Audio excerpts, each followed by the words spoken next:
6월은 제가 말씀드린 것처럼 성령 충만의 달이기도 합니다. 우리 성령 강림절, 오순절을 지나면서 6월절이 성령 충만의 달이다. 그렇게 제가 여러분에게 말씀을 드렸는데, 이제 그런 부분에서 생각할 때 우리 교회가 지향하는 몇 가지 중에 한 가지는 1세기 교회의 비전을 회복하는 것입니다. 제가 연구해 본 바로는 지난 2000년이 넘게 이 예루살렘으로부터 출발했던 복음이 이제 2000년이 지나서 세월이 그렇게 흘러가고 있는데, 그진 3세기, 4세기를 넘어선 이후로부터 1700년 넘게 교회는 그 본질을 많이 잃어버리고 그렇게 했던 것을 봅니다. 그래서 지금 이 복음이 꽃이 폈던 유럽이 이제는 교회가 대부분 문을 닫고 그진 2, 3%도 안 되는 그렇지 않은 인구를 지금 통계적으로 보여주고 있는 실태 속에 있습니다. 우리에게 복음을 전해줬던 선교사를 보냈던 유럽과 그리고 미국의 많은 교회들은 대부분 교회 문을 다 닫고 교회가 없어졌습니다. 그리고 그 다음 세대들은 다 교회를 떠났습니다. 여전히 1세기 이스라엘 예루살렘을 중심으로 한 1세기 교회만이 2000년이 지났지만 지금도 부흥하고 성장하고 있습니다. 1세기 교회의 그 비전을 회복하는 것이 우리 교회가 존재하는 이유고, 그리고 또 우리가 지향해야 될 우리 교회의 방향이다. 그렇게 제가 여러분에게 늘 가르치는 얘기이기도 합니다.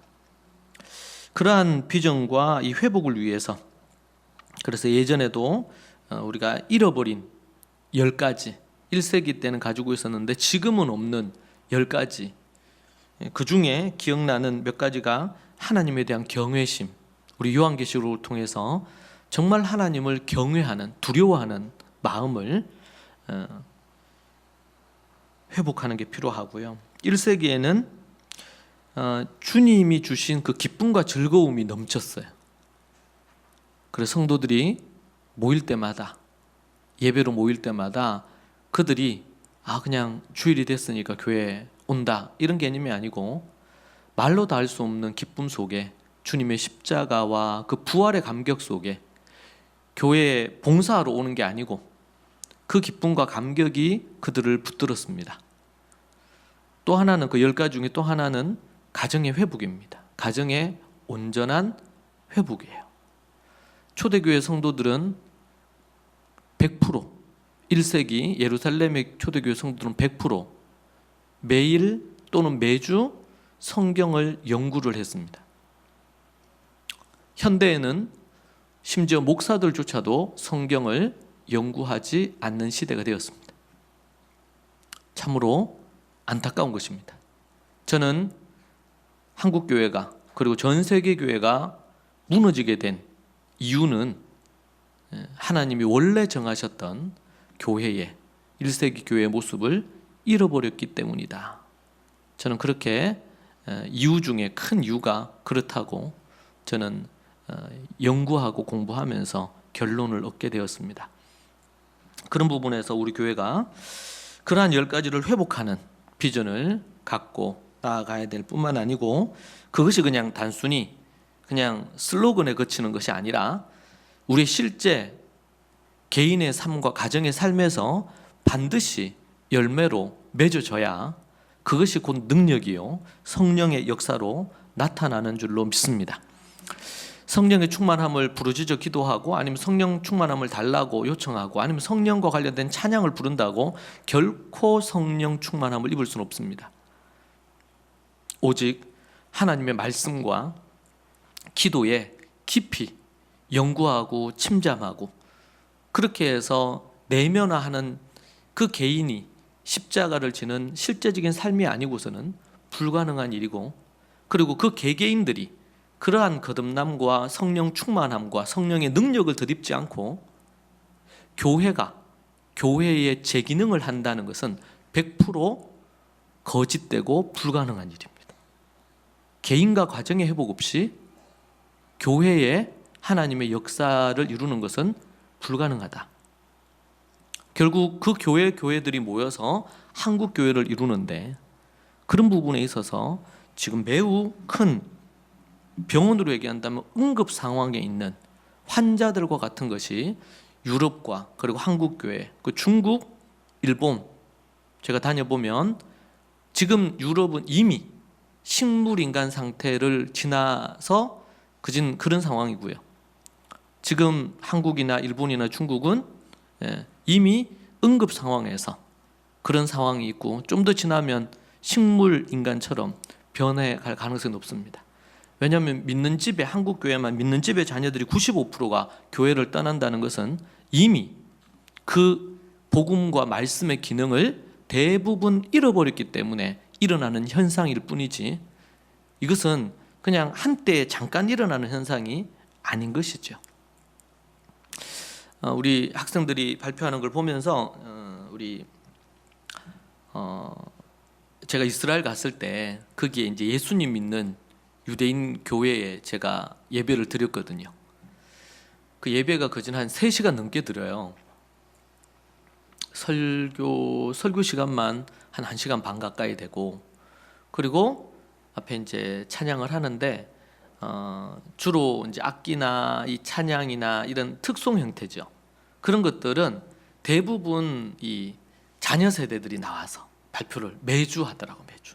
제가 몇 주간 있으면서 봤을 때도 그렇게 하고, 그리고 이제 또 메시지를 그 시니어 장로님이죠. 우리로 얘기하면 목사님에 속하는데, 목사님하고 젊은 목사님하고 두 분이 한 40분씩 50분씩 메시지를 또 전하고, 그리고 또 함께 서로를 위해 기도한다든지, 그런 다양한, 그런데 많은 부분이 다음 세대들이 나와서 거진 한 30분 40분 이상을 찬양을 하는 거예요. 저 매우 인상 깊게 봤습니다. 거기는 이제 대부분 가족 단위로 오죠. 주로 3대, 4대 이렇게 같이 예배를 드리러 오는데, 그런 모습을 보면서 참 감동이 됐습니다. 앞에서 우리 기숙사 학생들 찬양하는데, 이 친구들이 처음 우리 교회 왔을 때, 또 학교 처음 왔을 때의 모습을 제가 기억하잖아요. 우리 뭐 최근에 온 친구들 외에, 그런데 표정도 그렇고 그 마음도 그렇고 또 생활하는 모습도 그렇고, 그런 것들을 볼 때 얼마나 감사하고 기쁜지. 원래 그런 것들이 가정에서 다 컨트롤되고 이루어졌어야 되는 것들이거든요, 실제로는. 앞으로 여전히 우리는 1세기 초대교회에, 그 예루살렘 초대교회가 갖고 있는 그 비전과 하나님이, 예수님께서 직접 내 교회를 세우시겠다고 하셨던 그 비전, 그 하나님의 역사를 동일하게 우리가 계속 만들어가고 이어가기를 원합니다. 주님께서 너희는 가서 모든 민족으로 제자를 삼으라고 하셨습니다. 그리고 아버지와 아들과 성령의 이름으로 침례를 베풀고 내가 내게 분부한 모든 것을 가르쳐 지키게 하라고 말씀하셨습니다. 그것은 우리의 다음 세대인 자녀들에게 가정에서부터 이루어져야 될 일이고, 더 나아가서 교회가 그 일을 해내야 되는 일입니다. 우리는 이런 그 옛 습관에 다시 돌아가려고 하는 이런 습관이 늘 우리 몸에 있습니다. 교회를 태어나서 다니면서 저는 한 번도 하나님을 두려워해 본 적이 어릴 때부터 없었습니다. 제가 이 복음을 진정으로 알고 성경을 진정으로 연구하는 그때로부터 처음 두려워해야 되는구나 라는 것을 제가 알고, 그것은 저에게 큰 충격이었어요. 왜냐하면 하나님은 두려워해야 될 대상이라고 들어본 적이 제 기억으로는 제가 초등 때부터 교회를 다녔는데 한 번도 없었던 것 같아요. 그러니까 눈이 가려졌던 것 같아요. 성경에서는 분명히 그렇게 언급하고 있는데,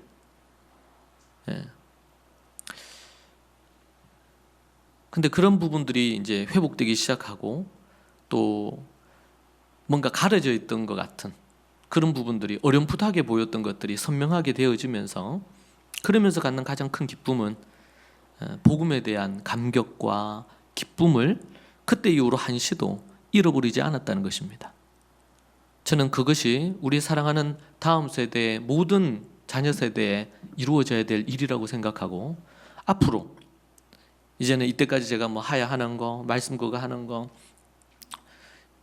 우리 대구에서도 얘기했고, 제가 우리 경기에서도 예전부터 얘기를 했는데, 부모들은 안 하더라도 자식들은 하자. 제가 그렇게 처음에 얘기했습니다. 왜냐하면은 그때는 우리도 어른들도 하고 자녀들도 하자. 이렇게 하면 다 도망갈 것 같아가지고.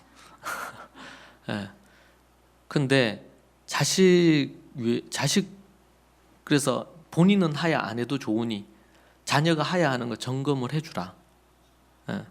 그러니까 거기에는 대부분 동의했던 것 같아요. 그런데 이제는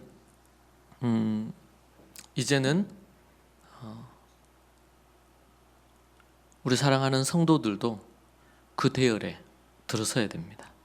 제가 그렇게 부르짖고 달려온 지 그진 10수년이 지났습니다. 제가 늘 얘기하죠. 신앙생활은 종교생활이 아닙니다. 여러분, 종교생활에서 천국 갈 수 없습니다. 100% 천국 못 가요. 구원 얻을 수 없습니다. 입술로 고백한다고 천국 가지 않습니다. 종교생활이 아니라 하나님과의 사랑의 관계 안에서 신앙생활을 해야 합니다. 기독교는 종교로 분류되지만 종교라고 인식하는 자들은 기독교인이라고 보기가 어렵습니다. 왜냐하면 종교가 아니기 때문에 그렇습니다. 종교가. 여러분, 신앙생활을 하십시오. 바리새인이나 지금의 대제사장은 총회장일 겁니다. 제사장들은, 레위인들은 목사들일 겁니다. 여러분, 예수님 당시에 구원 얻지 못하고 지옥불에 떨어질 자들이 누구냐면 대제사장, 바리새인들, 율법학자들, 이 사람들은 뭐야? 신학자들입니다. 지금으로 얘기한다. 그리고 바리새인들, 교회의 중직자들이겠죠. 여러분, 그들이 예수님을 십자가에 못 박았습니다. 저는 이 시대도 다르지 않다고 생각합니다. 마지막 때가 되면 될수록 대제사장처럼, 제사장이나 레위인들처럼, 율법학자들처럼, 서기관이나 대제사장들처럼, 바리새인들처럼, 요한계시록에도 보면 가장 17장에 보면 가장 종말에 이 땅이 심판받도록 만드는 중심에 누가 있냐면 교회가 있습니다. 그 교회를 뭐라고 얘기했냐면 창녀교회다, 음녀다 이렇게 표현했는데 현대 번역으로는 창녀교회다. 교회가 창녀와 같이 그렇게 하나님만 섬기지 않고 몸을 파는 일을 한다는 것입니다. 우리는 하나님의 이 복음과 말씀의 회복이 이루어져야 됩니다. 그 일은 많은 사람이 아니고 한 사람에 의해서 일어나야 될 일입니다. 한 사람이 변하고 한 사람이 새로워져야 됩니다. 제가 그런 얘기하죠. 한 아이는 내가 뭐라 그래요? 한 아이는 한 민족입니다. 아브라함, 이삭, 야곱, 그 한 아이가, 이삭 하나가 이스라엘을 이루었습니다. 한 아이가, 한 사람이 한 민족을 이룹니다. 전 세계를 복음화하는데 많은 사람이 필요하지 않았습니다. 12사도, 그리고 13번째 사도라 불리는 사도 바울로 충분했습니다. 여러분, 한국교회에 1000만 기독교인, 이제는 700만, 얼마 있지 않으면 이제 200만까지 줄어든다고 하죠. 숫자가 아닙니다. 여러분, 진정으로 거듭나서 주님의 복음을 갖고 모든 민족으로 갈 수 있는 복음의 열망을 가진 한 사람, 그 한 사람,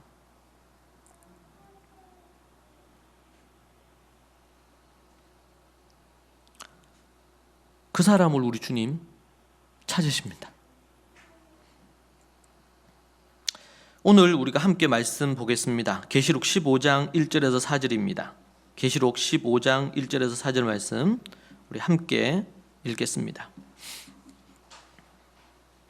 제가 읽겠습니다. 여러분들 함께 같이 따라오시죠.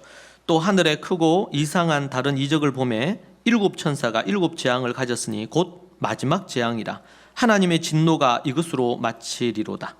또 내가 보니 불이 섞인 유리바다 같은 것이 있고 짐승과 그의 우상과 그의 이름의 수를 이기고 벗어난 자들이 유리바다가에 서서 하나님의 금은고를 가지고 하나님의 종 모세의 노래 어린 양의 노래를 불러 이르되 주 하나님 곧 전능하신 하나님 전능하신 이시여 하시는 일이 크고 놀라우시도다. 만국의 왕이시여 주의 길이 의롭고 참되시도다.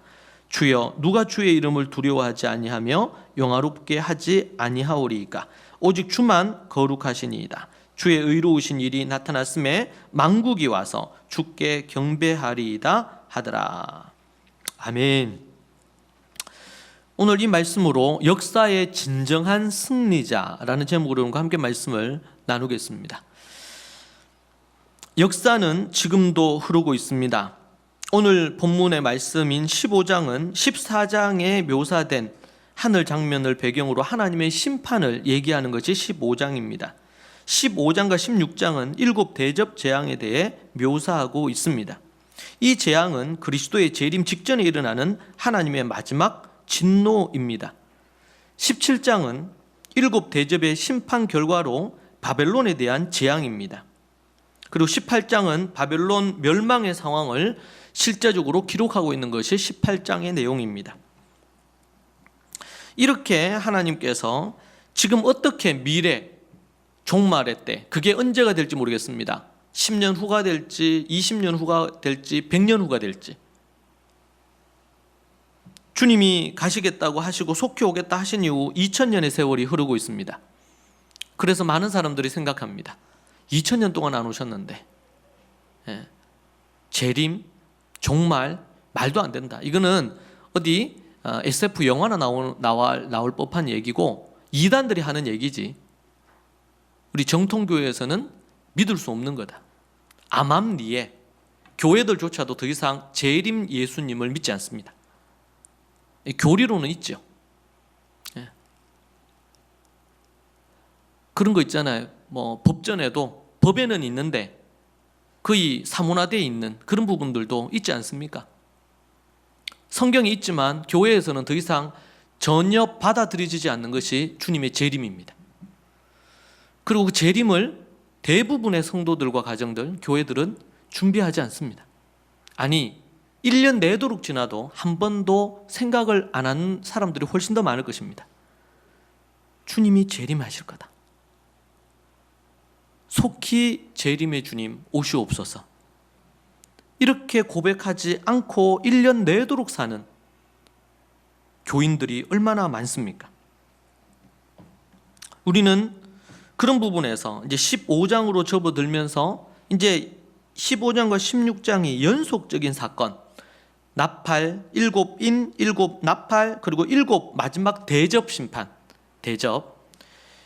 일곱 이 대접 심판이 16장으로 가면 이제는 아마겟돈 전쟁이라는 부분으로 해서 제가 그때 가서 16장 가서 이 아마겟돈 전쟁에 대해서 자세하게 여러분에게 또 설명을 할 것인데, 이러한 우리 예수님이 얘기하시는 계시록의 이 메시지, 계시록은 전적인 미래에 일어날 일입니다.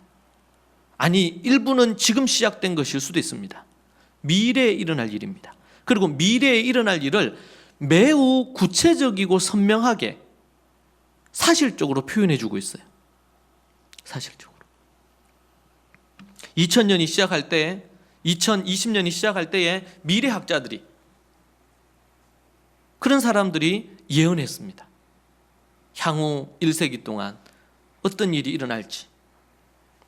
그런데 여러분 가장 확실하고, 근데 그런 사람들이, 예언자들이 예언하는데요, 그 중에서 10가지 중에 한 가지만 맞아도 와 합니다, 사람들은. 근데 여러분 성경에서 우리 지금 요한계시록을 다루고 있는데 여기서 다루는 이 내용들은 100% 성취될 것입니다. 1.1획도 흐트러지지 않고 완벽하게 실천되어지고 적용되어질 것입니다.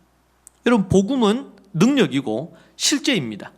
예수님을 믿고 교회를 다니는데 변화가 일어나지 않고 능력이 나타나지 않는다, 가짜일 가능성이 높습니다.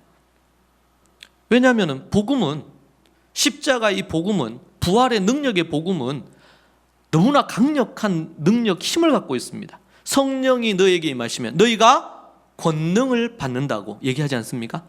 예루살렘과 온 유대와 사마리아와 땅끝까지 이르러 내 증인이 된다고 분명히 말씀하셨고, 그 제자들이 그냥 두려워하면서 예루살렘에 머물러 있으니까 스데반 순교 사건이 일어나면서 전 세계로 이들을 흩어버립니다. 거의 강제적이지요. 그들은 가는 곳곳마다 복음을 전하고 제자를 삼았습니다. 침례를 베풀었어요. 그래서 지금 유럽 교회가 탄생하게 된 것이고, 사도 바울을 통해서 유럽과 그리고 아시아에 복음이 전해져서 우리도 지금 한국에도 130~40년 전에 복음을 듣고 교회가 시작된 거 아니겠습니까? 그 일이 일어난 것입니다. 그런데 어느 순간 기독교 역사가 이제 1000년, 2000년 지나면서 그 능력을 상실했습니다. 1차로 상실한 것은 무엇이냐면, 종교개혁에서도 우리가 본 것처럼 중세 기독교가 타락한 것입니다. 세상의 어떠한 타락한 조직보다도 더 타락한 곳이 중세 기독교였어요. 면죄부 판매하고 성직을 매매하고 성주들, 영주들 중심으로 교황이라는 성경적이지 않는 제도가 들어서면서 절대적인 권력을 갖고 성경보다 더 우위에 서서 이제는 예수 그리스도가 아니어도 구원이 잇따른 그런 교리를 합리화하면서 매우 심각한 타락의 일로를 갔죠. 거기에서 여러분 종교개혁을 하고 나온 사람들이 프로테스탄트들입니다. 종교개혁자를 중심으로 해서 개신교 목사들이 등장하기 시작한 것입니다. 그게 16세기예요. 그런데 그 일이 일어났던 독일을 중심으로 유럽은 이미 목사들이 타락했습니다. 예전에도 우리 교회 와서 설교하셨던 우리 독일의 우리 선교사님, 우 선교사님, 거기가 제가 가서 거기서 집회도 하고 했는데 그 바로 옆이 사택이 있는 건물이 있고 그 옆이 교회거든요. 예배당이 저희 우리 경기 교회하고 약간 사이즈가 비슷해요.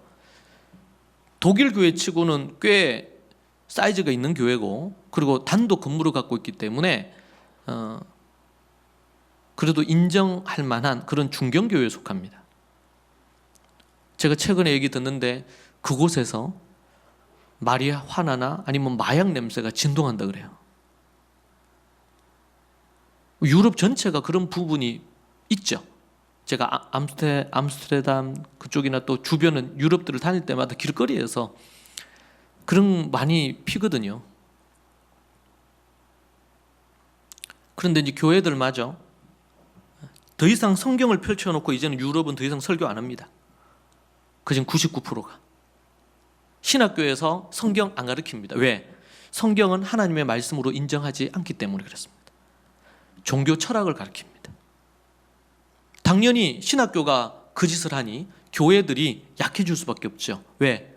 하나님의 말씀이 없고 하나님의 말씀을 통한 변화의 역사가 안 일어나니까.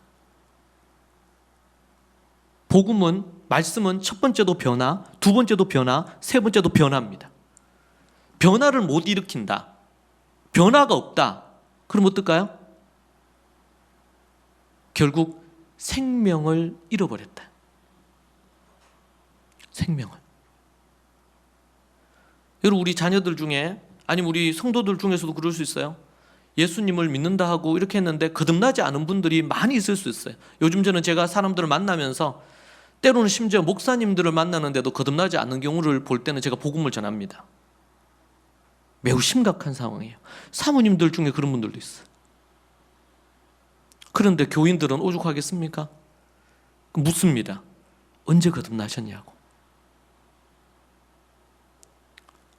진정으로 거듭난 자들은 이단들, 주로 구원파들이 그렇게 묻거든요. 제가 한 30년 전쯤에, 25년, 30년 전쯤에 대구에 가면 공원이 있어요. 중앙로에 있는. 근데 거기에 구원파가 와가지고 얘기하는 거예요. 구원파 신학교에서 갓 졸업을 해서 대구에 구원파 교회를 세우는 거라. 그래서 전도하러 나온 거예요. 그때 제가 이제 했고, 제 아내가 그때 임신해 있을 때, 그 아내가 이제 화장실에 갔는데 저한테 전도를 하는 거예요. 그 제가 뭔가 해서 들어봤어요. 보니까 구원파더라고. 그 제가 이제 신대원 가기 전입니다. 간사로, 캠퍼스 간사로 일할 때. 그런데 한참 얘기를 하는 거예요. 언제 구원받았냐? 저는 언제 어느 때 거듭났다. 구원받고 나서 죄 지은 적 없냐? 구원받고 나서 내가 죄 지은 적 있지. 그러면 거듭난 거 아니라는 거예요. 이 무식한 구원파 목사가 그 얘기 하더라고. 그 제가 한참을 들었어요. 와이프가 그렇게 왜 화장실에서 빨리 안 나왔는지 이해가 안 되지만 한참을 들었었어요. 그러고 나서 제가 듣고 나서 얘기했어요. 그럼 나도 좀 얘기하자. 자기가 얘기를 했으니까 막 흥분해서 얘기했어요. 그 제가 창세기로부터 출발해가지고 요한계시록까지 구원받았는데, 하나님의 자녀가 됐는데 때로는 넘어지고 실패해서 그러나 회개한 인물들에 대한 리스트를 쭉 설명했어요. 쭉. 뭐 대표적인 인물이 다윗이고 뭐 이런 인물이죠. 또 신약에서는 베드로도 그랬고. 그러니까 이분이 계속 이제 얼굴이 어두워지는 거예요. 시간이 지나니까. 왜냐하면 이게 논리적으로 반박하기 어렵잖아요. 예. 구원파들이 얘기하는 거 언제 구원받았냐? 몇 월 며칠 몇 시에 구원받았냐? 이렇게 묻거든요. 예. 그런 것으로 해가지고 한번 구원받은 사람이 죄를 더 이상 지을 수 없다. 지어도 그건 죄가 아니다. 왜? 이미 과거, 현재, 미래 모든 죄를 사함받았기 때문에. 그래서 어디로 갑니까? 구원파들이 폐륜적인 것으로 가는 거예요. 왜? 나는 모든 죄가 사함을 받았기 때문에 회개할 필요가 없는 겁니다. 거짓된 이단 교리지요. 그런 부분들에 대한 거 얘기를 한단 말입니다. 구원파처럼 그렇게 하면 안 되지만, 우리가 내가 언제 어떻게 주님 앞에서 거듭나고 변화되었는지, 여러분 이걸 모르는 사람이 있겠습니까? 그런데 그리스도인이라고 하는 이들 중에 그런 사람이 너무 많은 거예요. 중요한 것은 하나님 앞에 진정으로 회개하고 더 이상 자기를 위해 살지 않고 이제는 주님을 위해 살겠다고 진정으로 회개하고 거듭나야 됩니다. 거듭남이나 죄사함은요, 성경에 너무나 중요하게 가르치는 이 가치, 교리입니다. 이것을 어디서 많이 쓰냐면 구원파가 하도 많이 쓰니까 교회에서는 이걸 안 써요. 정통 교회에서는 거듭남에 대해서, 중생에 대해서, 죄사함에 대해서. 여러분, 그게 없이 교회가 출발할 수가 없잖아요. 예수님이 이 땅에 왜 오셨습니까? 십자가에 왜 달리셔서 피 흘리시고 채찍에 맞으시고 살이 다 찢기시고 그런 고난을 당하셨습니까? 죄사함을 위해서거든요. 그들을 거듭나게 하기 위해서, 다시 태어나게 하기 위해서. 할렐루야. 그 일을 위해서 예수님이 십자가에 달리셨어요. 여러분, 그 하나님이 역사의 주인입니다. 여러분, 강대국들이, 큰 나라들이, 미국이나 뭐 이런 중국이나 이런 나라들이, 최근에도 뭐 G7 뭐 그 나라들이 역사를 움직이는 것 같죠? 절대 아니에요. 역사는 하나님의 손 안에 있는 것입니다. 마지막 때에 어떤 일이 일어날지 하나님이 다 알고 계시는 거예요. 오늘도 보면은 뒤에 모세의 노래, 어린 양의 노래가 나오는데, 여러분, 애굽에서 이스라엘이 출애굽할 때 그때 10가지 재앙이 일어납니다. 바로가 전 세계에서 가장 강력한 통치자요. 지금으로 얘기한다면 중국과 미국을 합쳐놓은 것보다 더 강력한 그런 나라입니다. 그런 나라에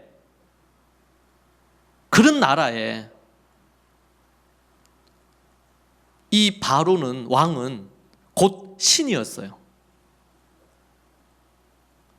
그랬던 이 바로를 완전히 하나님이 10가지 재앙으로 박살을 내시죠. 마지막에는요, 이 왕이 바로가 고집을 부리고 하나님의 말씀에 순종 안 하니까 작은 재앙부터 시작을 해서 마지막에는 그 바로가 가장 아끼는 차기 바로죠. 네, 바로 지금으로 얘기한다면 대통령이 될 사람, 그 아들을 죽여버립니다. 바로가 역사의 주인이냐, 하나님이 역사의 주인이냐, 강대국의 대통령이 그 강대국이 역사를 좌지우지하면서 주인이냐, 아니면은 하나님이 열왕의 왕이시오 만왕의 왕이신 그 하나님이 주인이냐. 대통령이 되고 총리가 되고 수상이 돼서 뭔가를 결정하고 전 세계에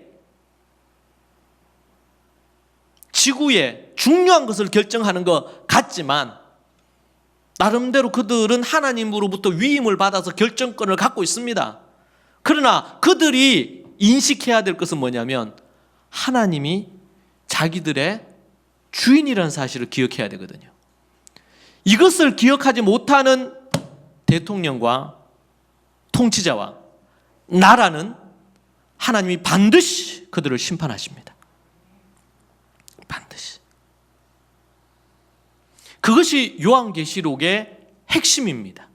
하나님이 심판하신다. 역사의 주인은 오직 하나님이시다. 그 역사의 주인께서 7인, 가장 약한 지구의 3분의 1을 하나님이 초토화시키는 7인, 그 다음 7나팔, 인보다 좀 더 심한 하나님의 재앙, 마지막으로 7대접. 이때는 100% 그리고 전 세계에서 가장 유명하다는 곳, 우리나라에서는 서울, 미국인 뉴욕 맨하탄이겠죠. 전 세계의 유명한 도시 중에 한 도시, 경제의 모든 것들을 중심을 갖고 있을 마지막 도시가 등장을 할 겁니다. 말세가 되면. 그 도시를 이번에 여러분 이스라엘과 가자지구 관련돼서 뭐 이런 전쟁이 있었잖아요. 짧은 기간 동안. 그때 여러분 보셨습니까? 뉴스에서? 빌딩 하나가 그진 그냥 흙으로 만든 성처럼 허물어지는 걸 보셨나요? 여러분, 그런 형태로 바닷가가 있는 해양 도시에 강력한 이런 전 세계 최고의 경제 도시가 그렇게 흙무더기 허물어지듯이 허물어지겠다는 것이 이 대접 심판에 나오는 하나님의 메시지예요. 여러분, 이 일을 누가 하신다고요? 하나님이 하신다고. 하나님이 눈에 안 보이니까 심지어 교회 다니는 사람들조차도 안 믿어. 하나님을 두려워하지 않아요. 하나님의 마음에 합했던 다윗이 하나님을 두려워하지 않아서 밧세바를 범하고 자기의 신하의 충신의 아내를 범하고, 그리고 전장에 있는 그 충신을 불러가지고 전쟁터에서 자기가 죽여버리잖아요. 다윗은 간음자요, 살인자입니다, 여러분. 왜 그 짓을 할 수 있었습니까? 이제는 전쟁터에 나가지 않고 평안하니까. 경제적으로, 정치적으로 모든 부분에 평안하니까. 마음이 안일해지면서. 여러분, 그럴 때 인간은 욕정이 일어납니다. 이것을 다스리지 못하잖아요. 인생이 망하는 거예요, 여러분. 때로는 힘들고 어렵게 30대, 40대로 보내고 이제 50대, 60대에 뭔가 경제적으로나 안정기를 접어들 때 5, 60대, 그때에 대부분 목사들도 크리스찬들도 성도들도 넘어집니다. 바람핍니다. 성적으로 타락합니다. 주로 돈, 섹스, 권력에 넘어집니다. 더 큰 성공, 더 큰 권력을 위해서 자신의 영혼을 팔아버립니다. 거짓과 속임수에 자기를 드립니다. 결국 그 인생은 진정으로 회개하고 주께로 돌아오지 않는 이상 천국에 들어갈 수 없습니다. 계시록에 얘기합니다. 간음자들은 천국에 들어갈 수 없습니다. 혹 지금 이 설교를 듣는 분들 중에서 그런 유혹에 놓여 있다면 속히 회개하고 돌이키십시오. 여러분의 가정이 무너질 뿐만 아니라 여러분의 인생이 지옥에 떨어지게 될 것입니다.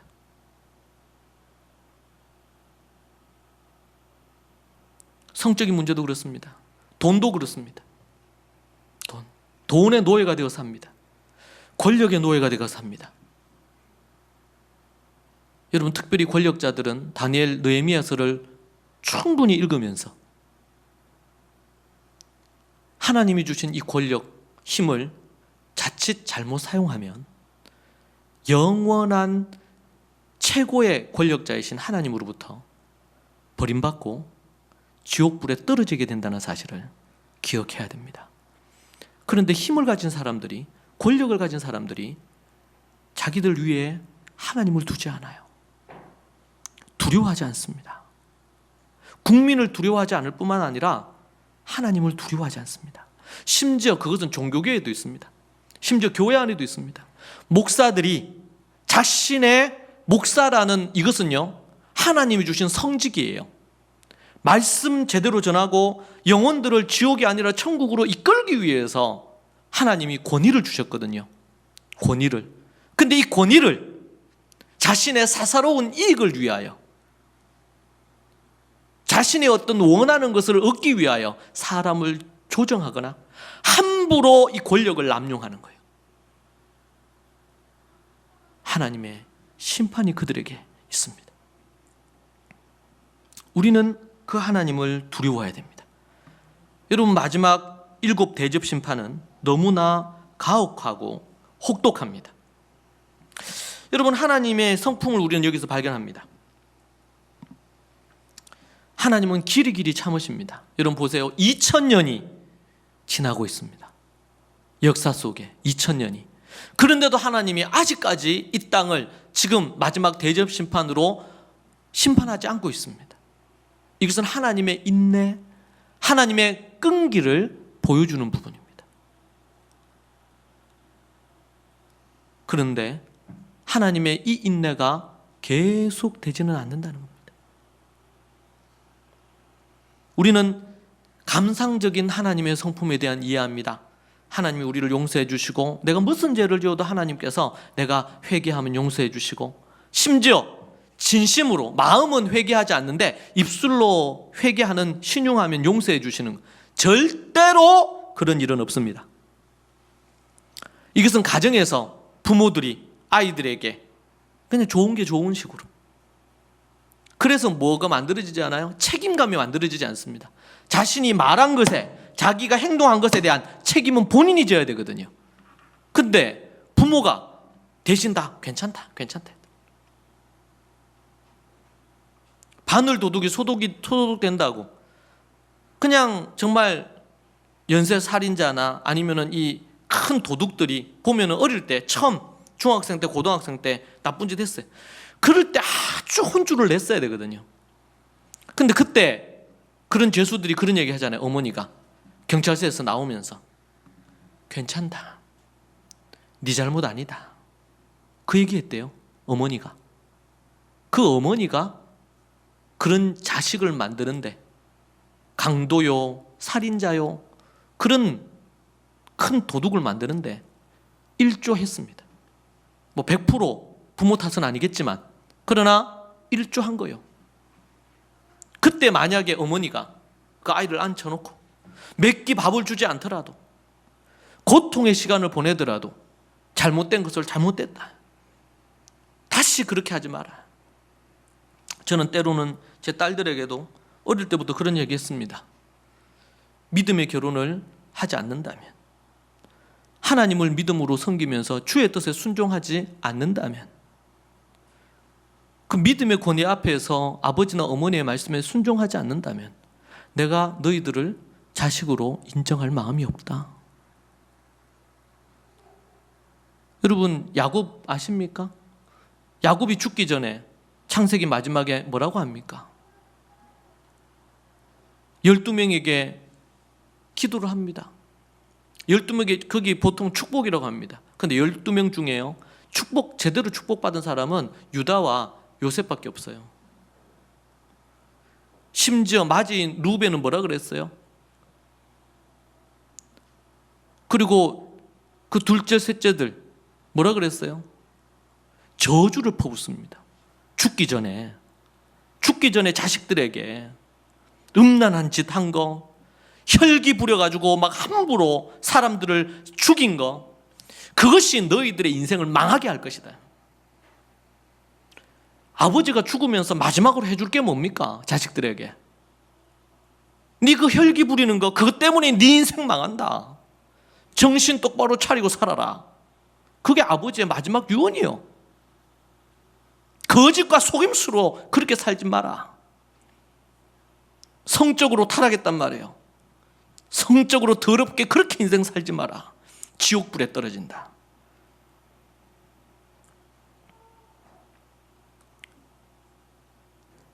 부모와 자식 간의 연을 끊자, 그 말입니다. 여러분, 그것을 창세기에 기록을 해가지고 그 자손들이 지금 이스라엘 아닙니까? 이걸 기록하고 나서 3,500년의 세월이 흘러가는데 그 자손들이 그걸 읽을 때마다 생각했을 거 아니에요. 우리 르우벤은 성적으로 타락을 해가지고 그 집안에 흐르는 안 좋은 이런 죄들이 있다면 그 자손들이 그걸 늘 경각심을 갖고 깨어서 끊어내야지. 우리 한국 사회의 아버지들, 할아버지들 어떻게 했습니까? 농번기가 아니면은 노름하고, 노름 안 하면은 바람 폈습니다. 대부분 그래요. 제가 상담을 하다 보면. 우리 윗세대들이 저지른 죄악들입니다. 여러분, 그거 이제 교회 다니고 이렇게 신앙생활 하는데 그걸 못 끊어내. 어찌 그 사람들이 그렇지 아니요? 다윗처럼 실수하고 넘어질 수 있죠. 회개하고 반드시 돌이켜야 됩니다.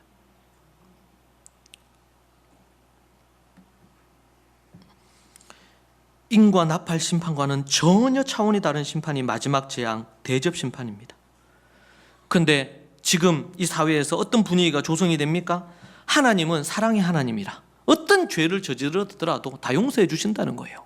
성경 어디에 하나님이 그런 하나님으로만 묘사가 됐습니까? 결코 그렇지 않습니다, 여러분. 하나님은 정말 두려운 분입니다. 여러분, 다윗이, 그렇게 하나님의 마음에 합했던 다윗이 살인하고 간음했습니다. 어떻게 됐습니까? 그가 눈물로 침상을 적셔 회개했기 때문에 용서는 해주셨습니다. 그런데 하나님이 다시 다윗을 찾지 않으십니다. 용서해 주셔서 그냥 거기에서, 그 전까지만 해도 기록이 많아요. 다윗에 대한 기록이, 믿음의 기록, 또 때로는 넘어짐의 기록. 그런데 그 살인과 간음이 결정타예요. 그때로부터 시작해서 다윗의 인생은 꺾이기 시작했습니다. 그리고 그가 이제 어느 정도 그냥 유지만 하는 거예요. 더 이상 다윗의 스토리가 성경에서는 자세히 나오지 않습니다. 그 말은 뭡니까? 다윗이 워낙 하나님의 마음에 합하게 살았기 때문에 그의 죄가 있었는데 하나님이 거진 1년 가까이를 기다립니다. 다윗이 어떻게 하나? 그런데 그가 회개하고 돌이켰어요. 너무 늦었지만 돌이켰습니다. 그리고 나서는 이제 더 이상 다윗에게 기대하지 않습니다.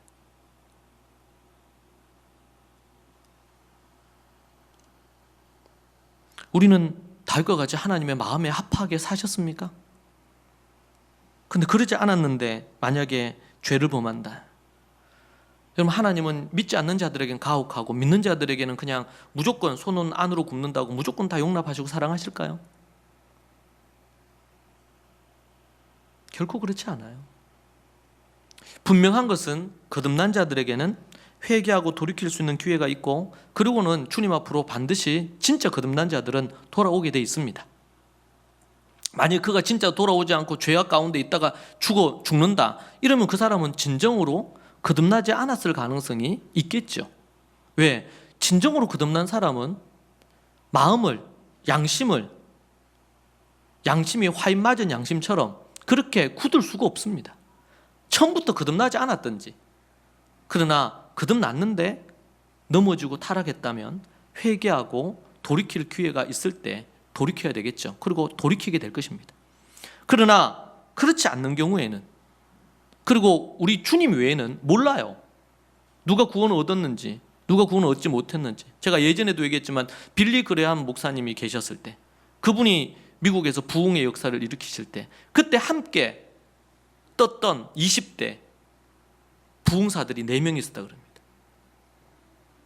그 중에 여러분, 빌리 그레함 외에는 3명 다 주님 버리고 떠났어요. 한 사람은 어디 여관에서 자살했습니다.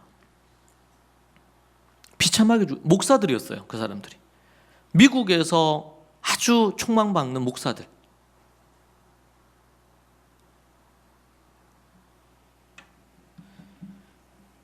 하나님에 대한 왜곡된 하나님에 대해서 가르치는 신학자들과 목사들이 없지 않아 많습니다. 여러분, 우리는 이 균형, 성경에서 얘기하는 이 균형을 초대교회 1세기 교회에서는 이건 분명히 갖고 있었는데, 지금 21세기에는 이것이 허물어져 있습니다. 그래서 하나님을 두려워하지 않아요. 교회에 나와도 하나님이 교회에 계시는데 하나님을 두려워하지 않아. 양심을 더럽히고 주님을 버리고 떠난 것이죠. 유명 신학자들, 많은 목사들이 지옥이 없다고 얘기합니다. 누구도 차별받아서는 안 됩니다. 그러나 동성애는 죄입니다. 뭐 세상이야 어떻게 얘기하든 간에 교회는 분명히 얘기를 해야 되니까. 간음이 죄입니까 아닙니까? 간음이, 간통죄가 폐지됐다고 하나님도 그 간통을, 그 음란과 간음을 죄로 여기지 않으실까요? 죄입니다. 하물며 간음이 죄인데 성경이 얘기하는 이 죄들을 가벼이 여기고 죄를 짓는 자들 결코 하나님의 진노를 피할 수가 없습니다.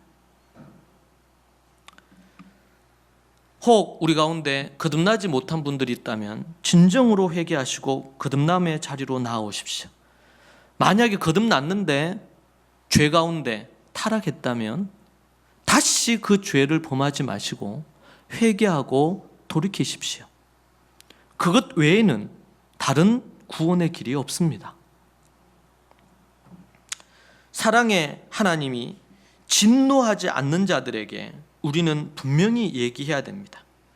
성경에서 이야기하시는 그 말씀들을 우리가 명확하게 알고 신학이라는 이름으로, 교리라는 이름으로 궤변을 늘어놓는 신학자들과 목사들을 제발 여러분 구분하십시오. 기독교 방송에서 나온다고, 기독교 언론사에서 나온다고, 아니 유명 목사라고, 유명 신학자라고 그냥 아멘으로 받지 마시고 정말 그런가 하여 성경을 살피십시오. 제가 설교하는 것도 여러분들이 성경에 부합한 말씀인지 살피십시오. 진짜 그런가 하여 고민하고 믿으십시오. 제발 생각 없이 믿음 생활하지 마시고 생각 없이 그렇게 살지 마십시오. 로마서 1장 32절에 이렇게 경고합니다.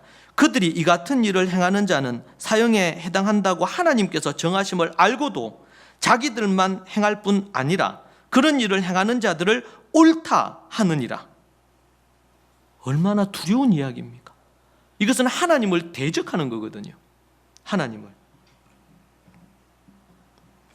역사의 완성자 누구시냐? 하나님입니다. 오늘 1절에 보니까 마치리로다 그렇게 얘기했습니다. 마치리로다. 또 하늘에 크고 이상한 다른 이적을 보매 일곱 천사가 일곱 재앙을 가졌으니 곧 마지막 재앙이라. 하나님의 진노가 이것으로 마치리로다. 이 마치리로다 라는 이 표현은 히브리어로 제1부정과거 수동태입니다. 그 말은 뭐냐면 부정과거로 기록되어 있어요. 미래에 일어날 일이잖아요. 마치니까 앞으로 이걸 마치겠습니다 이렇게 하면 미래의 일이잖아요.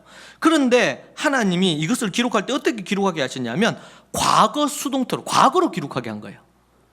왜요? 성경에는 이런 그러니까 문법을 파괴하면서 기록하는 얘기들이 많아요. 뭘 의미합니까? 히브리 문학 구조에 있어서 이 표현은 반드시 과거에 이루어진 것처럼 미래지만 하나님 편에서는 과거와 별 다를 게 없어요. 우리에게는 미래인데 하나님이 반드시 그렇게 이루겠다, 완성하겠다라는 메시지입니다.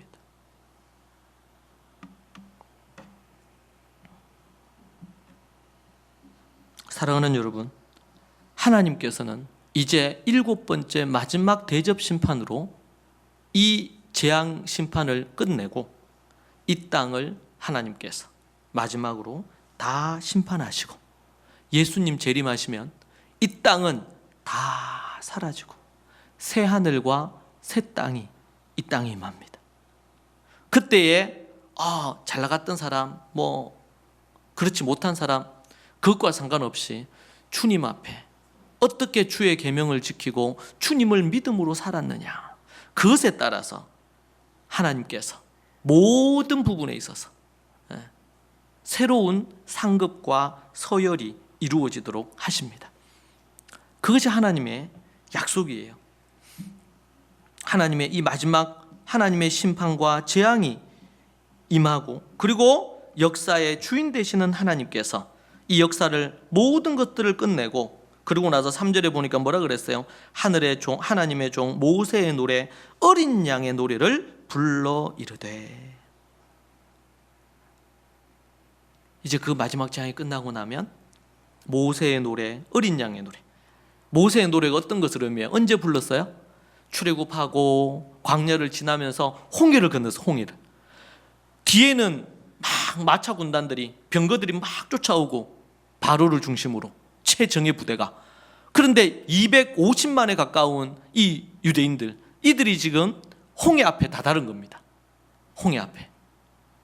뒤에는 쫓아오고 있고요. 그런데 하나님이 모세를 통해서 네 그 지팡이를 그 홍해를 향해서 내어 밀으라는 거예요. 그렇게 하니까 홍해가 쫙 갈라지면서 마른 땅과 같이 벽처럼 세워가지고 홍해를 250만이 지나갑니다. 장정만 60만이에요. 250만이 지나갑니다. 하나님이 행하셨죠. 그리고 나서 다 지나가는데 그때 뒤늦게 들어온 이 마차 군단과 이들이 모두 다 수장당합니다. 그때 모세가 노래를 부르고 미리암의 노래를 부릅니다. 말과 병거를 다 물리치시고 우리를 구원하신 그 하나님, 악한 마귀 사단이 우리를 지금도 공중 권세 잡은 자로 지옥으로 끌고 가기 위하여 유혹하고, 성적으로 유혹하고, 돈으로 유혹하고, 세상의 많은 것들로 유혹하고, 이미 믿는 집의 자녀들은 모두 다 지옥불에 떨어질 자녀들로 변해버렸습니다. 한국의 지금 97% 가까이가 믿는 집의 자녀들이 교회를 다 떠났습니다. 그들은 모두 다 지옥불에 떨어지게 될 건데요, 회개하고 돌이키지 않은 이상은. 근데 부모들은 공부 잘하는 거, 좋은 대학 가는 거, 거기에만 목을 매요. 정말 불행한 인생이요. 그렇게 해서 그 자식 지옥 가면 무슨 소용이 있습니까? 아무 소용없거든요. 믿음 위에 덕이 있고 덕 위에 지식을 해야 그것이, 그 믿음을 붙들 때 다른 것들이 같이 다 따라오는 것인데, 이 지혜를 교인들조차도 잃어버리고 사는 거예요. 그때 홍해가 갈라지면서 건넜어요. 그들이 얼마나 감격스럽겠어요. 다 죽게 생겼는데. 예수 믿고 교회 다니는 사람들이, 우리나라가 축구에서 4강 정도 4강 들어갔을 때 그 8강, 4강 들어갔을 때 환호보다도 더 못한 환호와 그 기쁨과 막 축제의 분위기를 크리스찬들이 자신들이 이 사단에 매여서 죄인으로 종살이 하고 있었다가 거기에서 탈출을 해가지고 빛의 나라로, 구원의 나라로 바뀌었음에도 불구하고 그 감격과 그 기쁨이 축구 골랑 한 번 이긴 것보다 못하더란 말이에요. 여러분, 하나님이 얼마나 화가 나실까요? 하나님이 얼마나 슬퍼하실까요? 사랑하는 여러분, 역사는 하나님의 손에 달려있고 그 하나님께서 이 역사를 다스리십니다. 그리고 그분이 마지막 모든 것들을 결산하실 것입니다. 우리는 모두 다 주님의 심판대 앞에 섭니다. 그리고 이 땅에서 어떻게 주님을 위해 살았는지, 나는 너희를 위해 십자가에서 피 흘리고 그렇게 했는데 너는 나를 위해 어떻게 살았는지, 그것을 다 물으실 것입니다. 제가 하루도 그 하나님을 대면하지 않고 살 수 없음을 고백합니다. 내가 너를 목사로 세웠는데 네가 무엇을 위해 살다가 왔냐? 여러분을 부모로 세웠는데 네가 무엇을 위해 살다가 왔냐고. 사랑하는 여러분, 이 땅의 권력자들이, 이 땅에 힘 있는 자들이, 이 땅에 돈 있는 사람들이 능력과 힘을 가진 것 같지만 하나님이 능력자요, 하나님이 가장 강력한 이 지구와 우주를 통치하시고 다스리시고 우리의 생명을 거두어 갈 자들을 두려워하지 말고 우리의 생명, 육신의 생명뿐만 아니라 우리를 지옥불에, 영혼의 지옥에 우리의 영혼을 거두어 가실 수 있는 그분을 두려워해야 될 줄로 믿습니다. 그 하나님이 역사의 주인이심을 믿으시고 이번 한 주도 여러분 두렵고 떨림으로 거룩하고 정결하게 사십시오. 성령 충만함으로 사는 여러분들이 되시기를 바랍니다. 기도하겠습니다.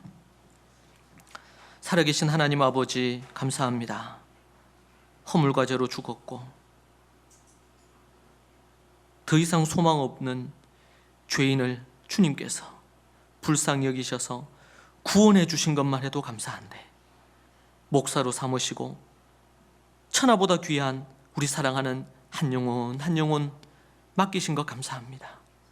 주님, 이곳에 있는 또 이 방송을 듣는 우리 모든 좋은가족교회 식구들을 붙들어 주시고 오직 하나님의 말씀 따라 겸손히 서는 믿음의 식구들이 모두 다 되게 하여 주옵소서. 악하고 어두운 것들이 다 떠나가게 하시고 성령으로 충만하게 하여 주시옵소서. 역사의 주인 되신 하나님만 두려워하며 늘 경각심을 갖고 깨어 근신하는 삶 살게 해 주옵소서. 때로는 안일함과 흐트러짐이 있다면 주님, 우리 사랑하는 성도들 일깨워 주시고 다시 그 죄의 자리에 서지 않고 믿음으로 서는 자들 모두 다 되게 하여 주옵소서. 예수님 이름으로 기도합니다.